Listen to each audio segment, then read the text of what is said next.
மீனா மௌனமா இருக்க ஒவ்வொரு நாளும் மீனாவ திட்டுறவங்களும், "எப்பா சாமி நான் அந்த கதையே பார்க்க மாட்டேன்னு" சொல்றவங்களும் அதிகரிச்சுட்டே போயிட்டே தான் இருக்காங்க.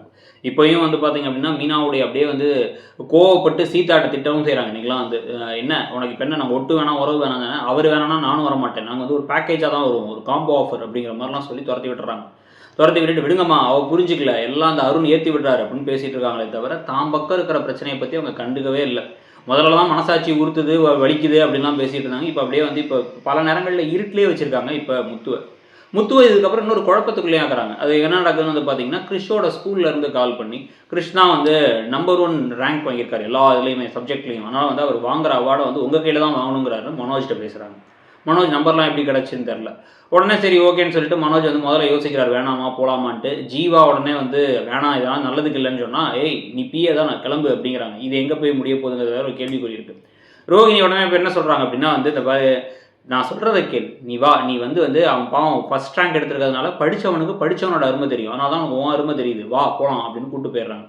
இவர் முதல்ல நீ மட்டும் போங்கிறாங்கங்கிறேன். ஆனா வந்து அவர் வந்து நீயும் வான்னு சொல்லி கூட்டு போய் 2 பேரும் இப்படி தம்பதியவா போய் அவங்க மனசுல ஆசைப்பட்டது நடக்கிற மாரி அவார்ட் குடுக்க போனா, முத்து ஏமாந்து போய் நிக்கிறாரு. இவன எதுக்கு கூப்பிடுறாங்க நம்மள கூப்பிடாம அப்படின்னா வந்து சரி விடுங்க.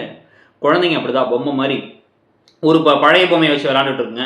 அப்புறம் வந்து புது பொம்மை வந்தா அந்த பழைய பொம்மைய மறந்துரும். அதுக்காக பழைய பொம்மைய வெறுக்கிறாங்கன்னு இல்ல. நம்மளும் ஒரு பொம்மை தான். வாழ்க்கையில மனிதர்களும் பொம்மையா மாறிடுறாங்கன்னு வசனம் பேசிட்டு இருக்காங்களே ஒழிய, இவரை இருட்டிலேயே வச்சிருக்கோம். இவர லூஸ் மாரி ட்ரீட் பண்ணிட்டு இருக்கோம். இவருக்கு உண்மைய சொல்லாம வச்சிருக்கோம் அப்படிங்கிறத இவங்களுக்கு உறுத்துற மாரி தெரியல. கணவன் மனைவிக்குள்ள பிரச்சனைகள் இந்த மாரி பெரிய ரகசியம் இருக்கிறதெல்லாம் என்னைக்கும் ரெசிபி ஃபார் ஒரு பெரிய ஒரு பிரச்சனை வரதுக்கு தான்.